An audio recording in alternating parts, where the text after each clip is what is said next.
যুবক আমার নবীকে তার দুঃখের কথাটা শোনানোর জন্য নবীজির কাছে আইসা কান্না শুরু করলো। কারণ তিনি তো রহমতের নবী, তিনি তো উম্মতের দরদি নবী, তিনি তো উম্মতের দরদি নবী। যদিও মক্কার আবু জাহেল চিনল না, নবীজি দাওয়াত দিতে গেছেন, আবু জাহেল নবীর মাথায় আঘাত করে বসেছে। নবীজি কষ্ট পেয়েছেন, রক্ত ঝরতেছে, নবীজি রক্ত হাতের মধ্যে লাগতেছে। নবীজি ঘরে চলে আসলেন। এই দিকে আমার নবীর আপন চাচা আমির হামজা, তখনও তিনি কালেমা পড়ে মুসলমান হন নাই।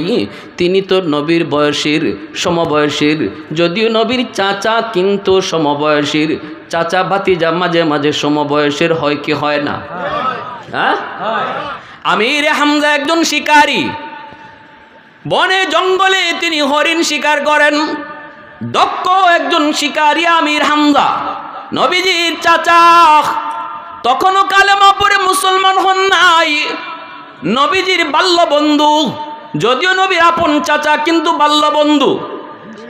একসাথেই নবীর সাথে ঘুরছেন, একসাথেই চলছেন, একসাথেই কোথাও হাঁটা চলা করেছেন, গল্প করেছেন। কিন্তু আমার নবী যখন তিনি কালেমার দাওয়াত দিতে শুরু করলেন, আমির হামজার খবর নাই। ইনি আছেন এই শিকারীর তালে, গেছেন তিনি জঙ্গলে শিকার করার জন্য। অনেকগুলা তীর, সবগুলি তীর তিনি শেষ করে ফেললেন, কোনো শিকার পেলেন না। একটা তীর মাত্র বাকি রয়েছে, একটা তীর মাত্র বাকি আছে। নজরে পড়েছে একটা হরিণ। শেষমেশ তিনি এই তীরটা মারবেন হরিণীর দিকে, এটাই তার শেষ সম্বল। এই দিকে আমার নবী রহমতের নবীর মাথায় আঘাত করেছে আবু জাহেল, নবীজির মাথা থেকে রক্ত জড়ে। এই খবর তো আমির হামজার নাই। ইনি তো আছেন জঙ্গলে হরিণকে শিকার করবেন, যেই মাত্র তাক করেছেন হরিণকে শিকার করবেন, আর বলতেছেন এটাই শেষ তীর, এটাই আমার শেষ শিকার। এই মনে কইরা মাত্র তীরটা মারবেন, এমনি আল্লাহ পাক হরিণের জবান আল্লাহ খুলে দিছে। হরিণে ডাক দিয়া কয়, রে হামজা, একটা মাত্র তীর রইছে, এই তীরটা আমার লাগি না, এই তীরটা তুই আবু জাহেলের জন্য রাখ। আল্লাহু আকবার, জোরে কও না, আরো জোরে কও না, আল্লাহু আকবার। এ হামজা, একটা মাত্র তীর, সবগুলা তীর তুমি শেষ করেছো, শিকার তুমি পাও নাই। একটা তীর রয়েছে, এটা আমার লাগি না, আবু জাহেলের জন্য রাখ। কারণ তোর কলিজার টুকরা ভাতিজা মুহাম্মদ, আমার রহমতের নবী, আমার রহমতের নবী, আমার আল্লাহর দোস্ত, তার মাথায় আঘাত করে আবু জাহেল রক্ত জড়ায় ফেলছে। নবী আমার এতিম, এতিম হওয়ার কারণে আবু জাহেল এত বড় সাহস করেছে। কিন্তু হামজারে, মুহাম্মদ না তোর আপন ভাতিজা, মুহাম্মদ না তোর বাল্যকালের বন্ধু। হরিণে কইতেছে, আল্লাহু আকবার, জোরে কও, মুহাম্মদ না তোর রক্তের, মুহাম্মদের রক্ত আর তোমার রক্ত তো এক। আজকে আবু জাহেল রক্ত ঝরাইলো, এটা কি তোমার রক্ত না? যেই মাত্র হরিণে এই কথা কইছে, সাথে সাথে তীর মারা বন্ধ। আমির হামজার সোজা বাড়ির দিকে রওনা। নবীজির ঘরের কাছে আইসেই শুনতেছেন ঘরের ভিতর থেকে কান্নার আওয়াজ। ঘরের ভিতরে কে কান্না করে? কই আমার নবীর পরম করম স্ত্রী, কলিজার টুকরা বিবি আম্মা জান খাদিজাতুল কুবরা রাদিয়াল্লাহু তাআলা আনহা। নবীজি আম্মা জানের কুলে মাথা রেখে নবীজি শুয়ে পড়ছেন, রক্ত ঝরতেছে। আম্মা জান নবী রক্তটা মুছতেছেন আর কাঁদতেছেন, আর তিনি বলতেছেন, হায় আজকে আমার স্বামী এতিম হওয়ার কারণে আবু জাহেল এত বড় সাহস করলো। মক্কায় বুঝি আমার স্বামীর কেউ নাই? আল্লাহু আকবার, জোরে বল। এই মক্কায় বুঝি আমার স্বামীর কেউ নাই? তার পাশে দাঁড়াইবার মতো তার আপন বলতে কেউ বুঝি নাই। এই আওয়াজটা আমির হামজা শোনা মাত্রই চিৎকার দিয়া উঠলেন, না গো খাদিজা, মুহাম্মদ এতিম না, মুহাম্মদের চাচা হামজা এখনো মরে যায় নাই। ওয়াহদত কি হিফাজত নেহি বেকুওতে বাজু, वहदत की हिफाजत नहीं बेक़ुव्वत बाजू, आते नहीं कुछ काम हाक़ल खुदा दाद, आती नहीं कुछ काम हाक़ल खुदा दाद। ऐ मर्द खुदा तुझको क़ुव्वत नहीं हासिल, जा बैठ किसी गार में अल्लाह का करी याद। ये सच है कि बातिल की तरफदार नहीं हम, गद्दार न समझो हमें गद्दार नहीं हम, गद्दार न समझो हमें गद्दार नहीं हम। फूलों की तरह नरम मिजाज अपना है नजर, हम तेरी नहीं नेज़ा व तलवार नहीं हम तेरी नहीं नेज़ा व तलवार नहीं हम। ए যুবক ভাই একটু আওয়াজ দিয়া বলো আল্লাহু আকবার। যুবকদের আওয়াজ আরো জোরে হওয়া উচিত, জোরে বলো আল্লাহু আকবার। আমির হামজার মতো ঈমান আল্লাহ আমাদেরকে দান করো, সবাই বলো আমিন। আমির হামজা কয় না গো খাদিজা আর কান্না করো না। ভাতিজা কি হয়েছে? কই চাচা বড় আশা নিয়ে আমার চাচা আবু জাহেলকে কালেমার দাওয়াত দিয়েছিলাম, আর কোনো অপরাধ আমার নয় গো চাচা, বিন্দু পরিমাণ বেয়াদবিও করি নাই, মহব্বত নিয়ে কালেমার দাওয়াত দিয়েছিলাম, বিনিময়ে সে আমার মাথায় আঘাত করেছে, রক্ত ঝরেছে, মাথা ফাটাইছে, বন্ধু বান্ধব নিয়ে সে তামসা করে মজাক করেছে। এই কথাটা শোনা মাত্রই আমিরে হামজা আর দেরি করলেন না, তলোয়ারটা লইয়া সোজা আবু জাহেলের বাড়িতে হাজির। যা দেখতেছেন আবু জাহেল বন্ধু বান্ধব চেলা চামুন্ড লইয়া এক জায়গায় বৈশা মস্কারি করে, কয় মুহাম্মদের মাথা ফাটাই আইছি, জোরে কও না নাউজুবিল্লাহ, মুহাম্মদের মাথা ফাটাই আইছি। বন্ধু বান্ধব গুলি ওরাও মজাক করে। ওই মজলিসে যাইয়েই আমির হামজা হাজির, ডাক দিয়া কয় রে আবু জাহেল, তুই বুঝি আমার ভাতিজার মাথায় আঘাত করেছ? আবু জাহেল কয় হামজা একটু শান্ত হও। নবীর চাচায় কয় কোন শান্ত হওয়া বুঝি না, আগে বল কেন তুই মারলি, কেন মারছো? তোর ডাকাতি করছে? বল তোর সাথে কোনো বেয়াদবি করছে? কয় না। কয় কি করেছে? কয় বাপদাদার ধর্ম সাইরা ইসলাম ধর্মের দাওয়াত দিয়েছে। নবীর চাচা আমির হামজা কয় এটা কোনো অপরাধ হতে পারে না। এই বইলাই আবু জাহেলের মাথায় তলোয়ারের বাট দিয়া আবু জাহেলের মাথায়, গায়ে যদ্দুর শক্তি আছিল মাথায় বসায় দিছেন, সাথে সাথে আবু জাহেলের মাথা ফেটে গেল, রক্ত ফিনকি দিয়ে বের হলো। বদলা বদলা সাথে সাথে বদলা। আবু জাহেলের চেলা চামুন্ডা গুলা সব দাঁড়ায় গেছে, হামজাকে ধরে ফেলবি। এমনি আবু জাহেল কয় সাবধান, তোরা কেউ হামজারে টাচ করবি না, কারণ তোরা কেউ না চিনলো আমি হামজারে ভালো করে চিনি। আগুন যদ্দুর আছে আর বাড়ায়ও না, ঠিক কিনা জোরে বলেন? আগুন যদ্দুর লাগছে আর বাড়ায়ও না, কারণ আমি হামজারে ভালো করে চিনি। এইবার কয় হামজা একটু শান্ত হও, বাপ দাদার ধর্ম। হামজা কয় রাগ তোর বাপ দাদার ধর্ম, আমার ভাতিজা ইসলাম ধর্মের দাওয়াত দেওয়ার অপরাধে যদি তুই আমার ভাতিজার গায়ে তুই হাত উঠায় দিলি, একবারও তুই চিন্তা করলি না আমার ভাতিজা মুহাম্মদের রক্ত আমার রক্ত। একবারও তুই ভয় পাইলি না যে রক্তটা তুই দেখছো আমার ভাতিজার মাথা দিয়া পড়তেছে, রক্তটা আমার রক্ত। তাহলে শুন, আজকে ভরা মজলিসে আমি জানাই দিলাম, আজ থেকে আমিও আমার ভাতিজার ধর্ম গ্রহণ করলাম। আওয়াজ দিয়া বলেন সুবহানাল্লাহ। কৌনাইনে মুখতারে খুদা তুমকো বানায়া, कौनैन मुख्तार खुदा तुमको बनाया, उम्मत का निगाहबान खुदा तुमको बनाया, उम्मत का निगाहबान खुदा तुमको बनाया।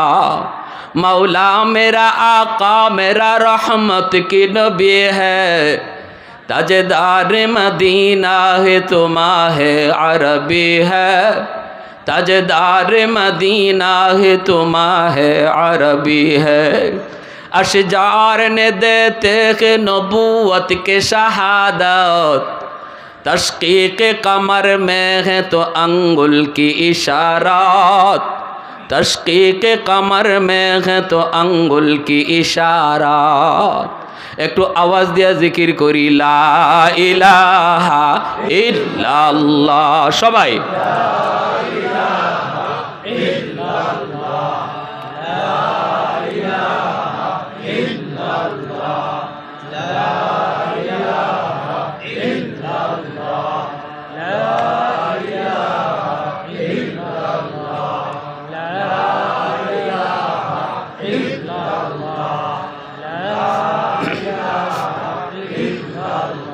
লা ইলাহা ইল্লাল্লাহু মুহাম্মাদুর রাসূলুল্লাহ।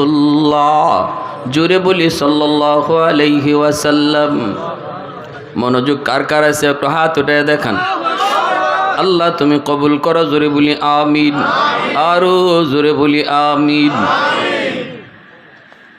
আজ যদি হামজার ঈমান থাকতো, পৃথিবীর মুসলমানের আহা ফিলিস্তিনের মাটিতে এত রক্ত ঝরত না।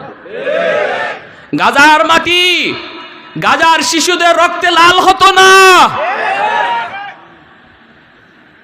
যেই জমিনে হাজারো পয়গম্বর শুয়ে আছেন, আজকে সৌদির বাদশা নীরব, মিশরের বাদশা নীরব, সমস্ত বেঈমান এক হয়ে গেল, অথচ মুসলমানের রক্তে এখনো হামজার রক্ত আসলো না, এখনো ইমানের স্পিড আসলো না, এখনো আমাদের ঘুম ভাঙলো না।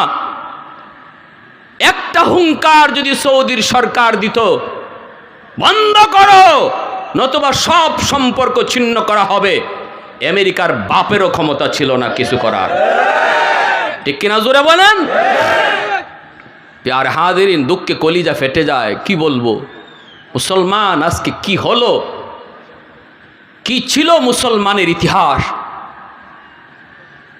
আমার রসুলের সামনে যুবক যখন কান্দে, নবী বলতেছেন, যুবক বলো কাঁদো কেন? যুবক বলে, ইয়া রাসূলুল্লাহ, ওগো নবীজি, আমি বড় পেরেশান। আমার মা আমার বাবা আজ দুজন কবরে শায়িত। তারা যতদিন দুনিয়ায় ছিলেন, নবী গো, আমার সংসার ছিল অভাবের সংসার।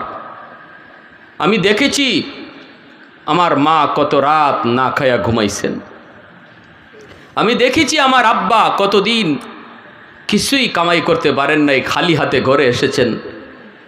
মা আমাকে কিছুটা খাওয়ায়া বলছে, বাবা ঘুমাও, আমি খাইছি। ইয়া রাসূলুল্লাহ, আমি ভালো একটা চিকিৎসা মারে করাইতে পারি নাই, ভালো একটা শাড়ি কিনে দিতে পারি নাই।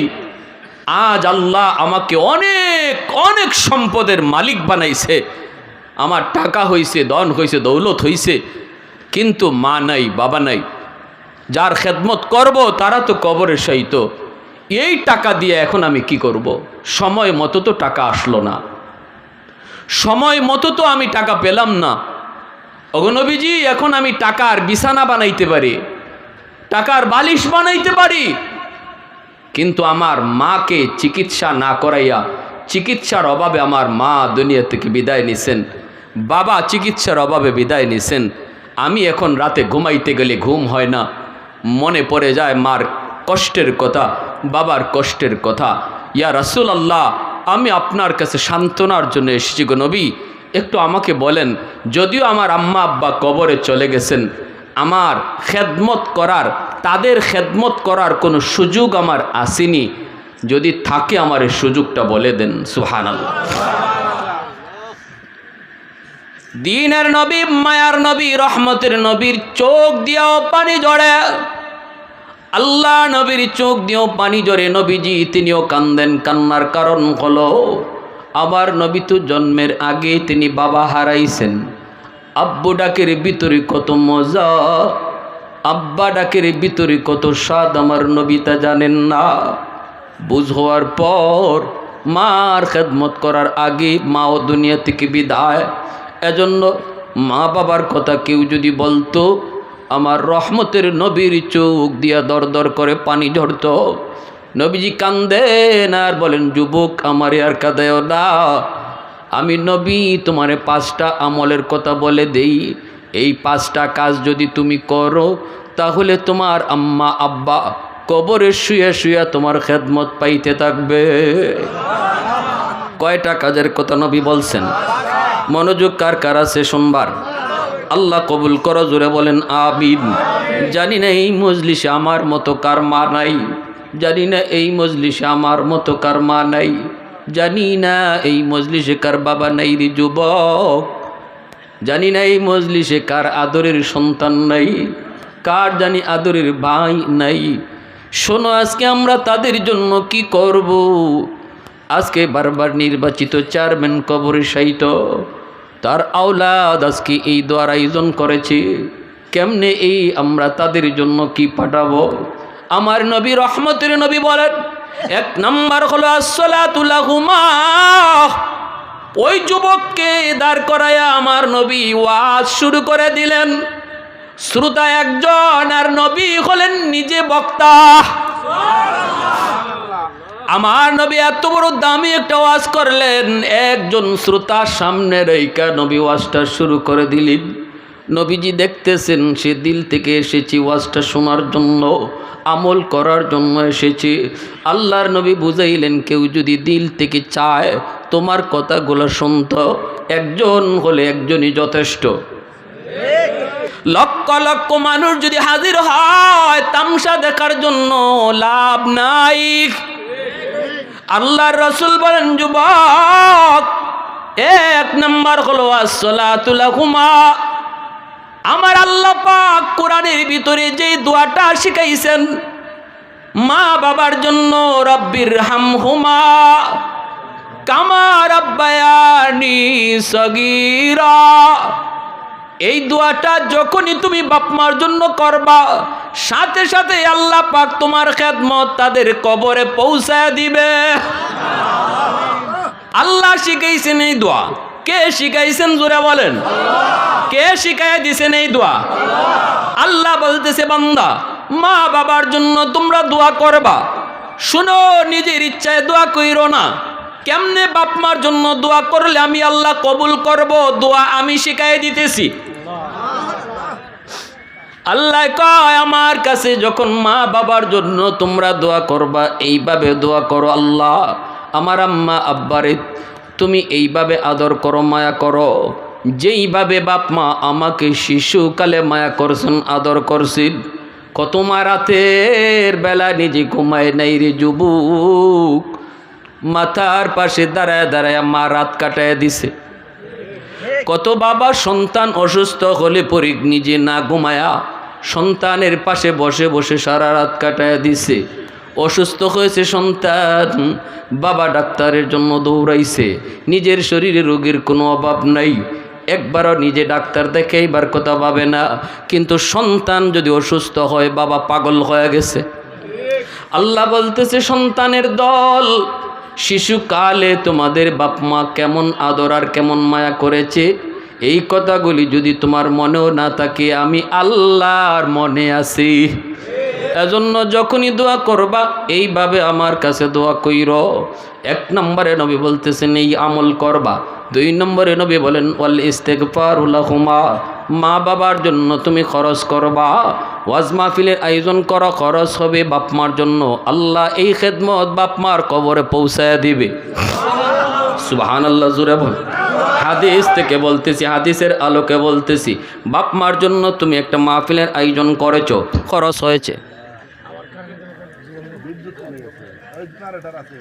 জিকির করেন লা ইলাহা ইল্লাল্লাহ,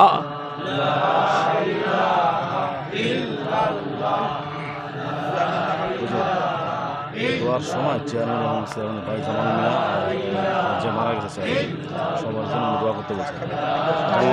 শহীদ মিয়া বাপের ছেলেদের নাম জামাল এবং কামাল, এরা আছে জীবিত? আচ্ছা, ইল্লাল্লাহ লা ইলাহা ইল্লাল্লাহু মুহাম্মাদুর রাসূলুল্লাহ এ ভাই, আমরা কবরবাসীর জন্য কি পাঠাইব? এটা হাদিসের আলোকে শুনবার নিয়ত কার কার আছে? আবার দেখান হাত উঠে। মন গড়া ফাটাইমু নাকি নবীর কথায় ফাটাইমু? নবী যেভাবে কইছে এইভাবে, ঠিক কি না? মন গড়া না, ঠিক কি না? আল্লাহ নবী কই 2 নম্বর খরচ করো, 3 নম্বর নবী কই ইনফাযু আহদিহিমা মিন বাদিহিমা। নবী বলতেছেন 3 নম্বর হলো বাপ মার কাছে মানুষের যদি কোনো পাওনা থাকে, তুমি সন্তান এই পাওনা পরিশোধ করো, ঠিক না? মা বাবার কাছে যদি পাওনা থাকে, অথবা বাবা যদি কারো হক নষ্ট করে থাকে, রে যুবক, একটু দিলটা নরম করে কথাগুলো বোঝার চেষ্টা করো। আমার নবীর হাদিস যখনই তুমি শুনবা তখনই তুমি কান খাড়া করে দিবা, কারণ আমার যুক্তি যেখানে শেষ সেখানে আমার নবীর কথা শুরু, ঠিক কি না? আমার কথা সব শেষ যখনই শুনবো নবীর কথা, আমার চিন্তা তখনই শেষ যখন শুনবো আমার নবীর চিন্তা, আমার যুক্তি তখনই শেষ যখনই শুনবো আমার আল্লাহর কথা, ঠিক কিনা? জোরে বলো। আল্লাহর নবী রহমতের নবী বলেন 3 নাম্বার হলো মার কাছে বাবার কাছে যদি মানুষের কোনো পাওনা থাকে, এই পাওনা তুমি পরিশোধ করো। কেমনে সেই পাওনাগুলা? মনে করো বাবা কারো হক নষ্ট করেছে, কারো জমি দখল করেছে, কারো পাওনা টাকা বাবা না দিয়া মারা গেছে। মনে করো তোমার বাবা তোমার ফুফুদের হক দেয় নাই, আল্লাহ কর্তৃক যেই সম্পদ বন্টন করা হয়েছে এই সম্পদ তোমার ফুফুদেরকে তোমার বাবা দেয় নাই, অথবা তোমার বোনদেরকে তোমার বাবা দেয় নাই, হয়তোবা তোমার প্রতি মহব্বত করে সে এমনটা করেছে যার কারণে আজকে তার কবরে আগুন জ্বলছে। নবীজি বলেন যদি বাবার জন্য তুমি কিছু করতে চাও, কিছু পাঠাইতে চাও, সবার আগে এই পাওনাগুলা পরিশোধ করো। বোনদেরকে ডাইকা বোনের হক তুমি বুঝাইয়া দাও, চাচাদেরকে ডাইকা চাচার হক তুমি বুঝাইয়া দাও, ফুফুদেরকে ডাইকা ফুফুর হক বুঝাইয়া দাও, বলে দাও আমার আব্বা ভুল করেছে আমি করব না। এই কথাগুলা বইলা তাদেরকে তাদের সম্পদগুলা তুমি বুঝাইয়া দাও। নবী কয় যদি এমন না করো, 10টা 20টা গরু জবাই কইরা মা বাবার নামে জিয়াফত করলেও কবরের আগুন নিববে না। কষ্ট পাইতেছেন কি ভাই? কষ্ট পাইতেছেন? আজকে এটা রসুম। আরে এলাকার মানুষে খাওয়াই তুইব, 10টা গরু জবাই করো, কইব নাইলে আরে বাবা এটা কেমন পোলা হইল রে, বাপের নামে কিছু খাওয়াইলো না। কিছু মানুষও থাকে সমাজে এরকম খাওয়ানোর তালে, ঠিক না? কিছু মানুষও আছে এরকম খাওয়ানোর তালে। এজন্য আল্লাহ রসুল কয় 10টা না 100টা আত্মী জবাই কইরা যদি খাওয়াও, হাতি জবাই কইরাও যদি খাওয়াও, লাভ হবে না। যদি মানুষের পাওনা বাবার কাছে যা ছিল এটা যদি তুমি পরিশোধ না করো, কবরের আগুন নিববে না। মানুষের কোনো হক যদি নষ্ট করে থাকে তোমার বাবার, তুমি জানো, তাহলে তাড়াতাড়ি এটা পরিশোধ করো। আগুন যদি নিবাইতে চাও। এরপরে আল্লাহ নবী কয় 4 নাম্বার, কত দামি ওয়াজ করেছেন আমার নবী। শ্রোতা কয়জন নবীর সামনে? জোরে কোন কয়জন? 4 নম্বরে নবী কয় সিলাতুর রাহমিল্লাতি লা তুসালু ইল্লা বিহিমা। বাবার জন্য মায়ের জন্য তুমি যদি কবরে কিছু পাঠাইতে চাও, 4 নম্বরে নবী বলতেছেন বাবা দুনিয়ায় নাই কিন্তু বাবার রক্তের মানুষ দুনিয়াতে আছে।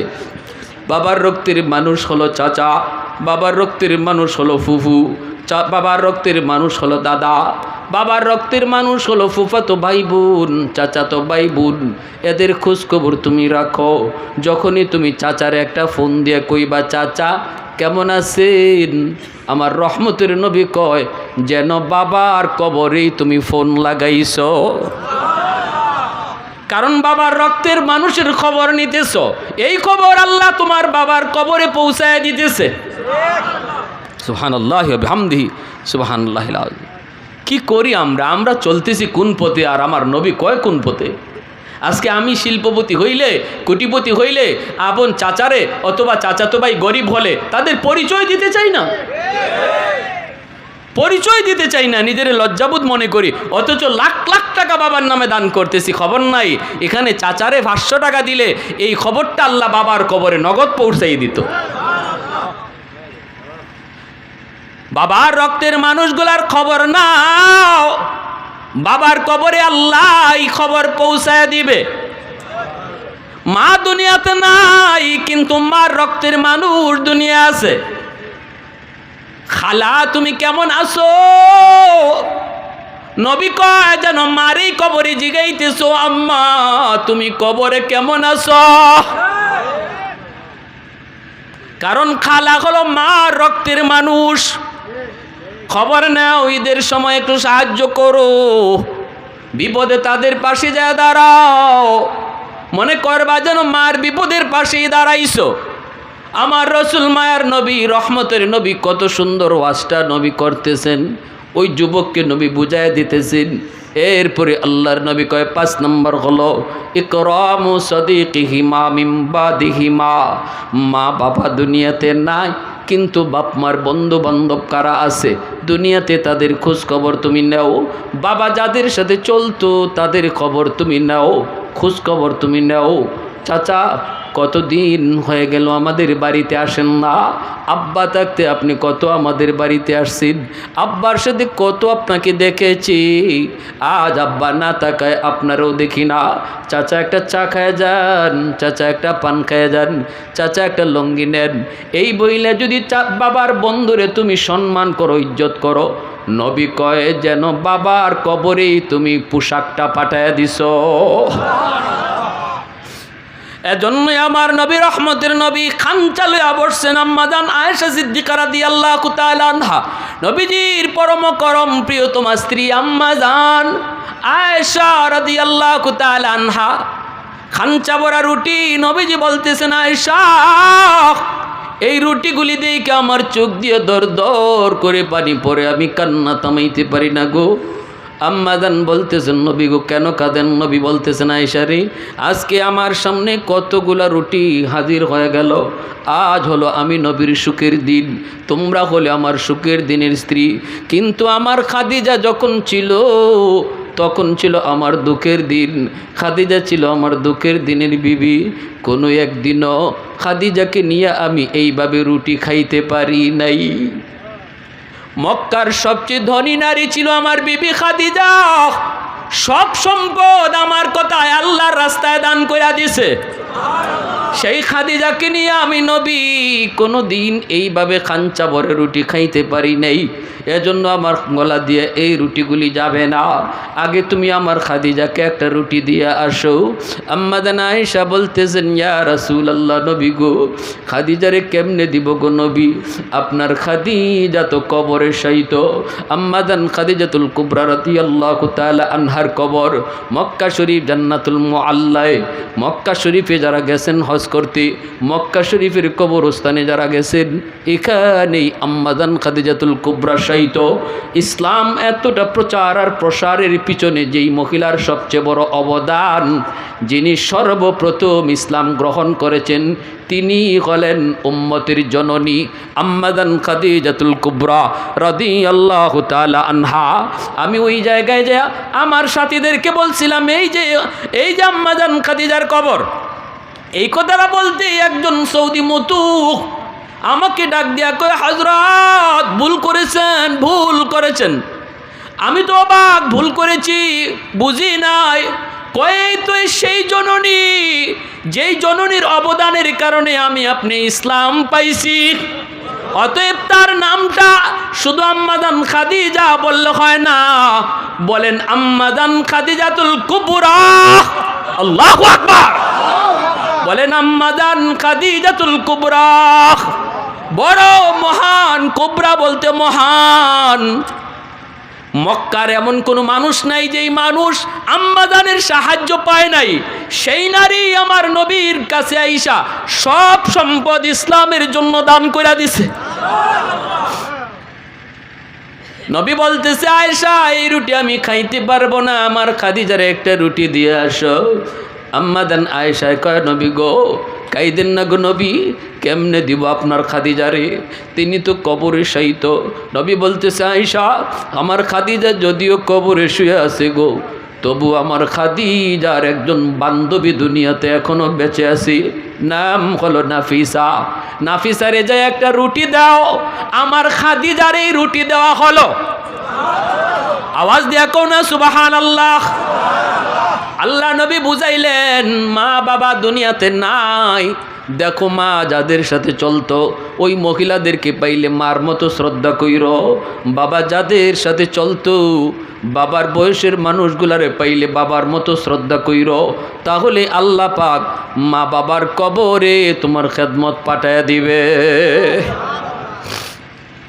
ভাইয়েরা আমার জন্য বলছিলাম কয়টা আমল, জোরে বলেন কয়টা আমল? এক নাম্বার হলো তাদের জন্য দোয়া।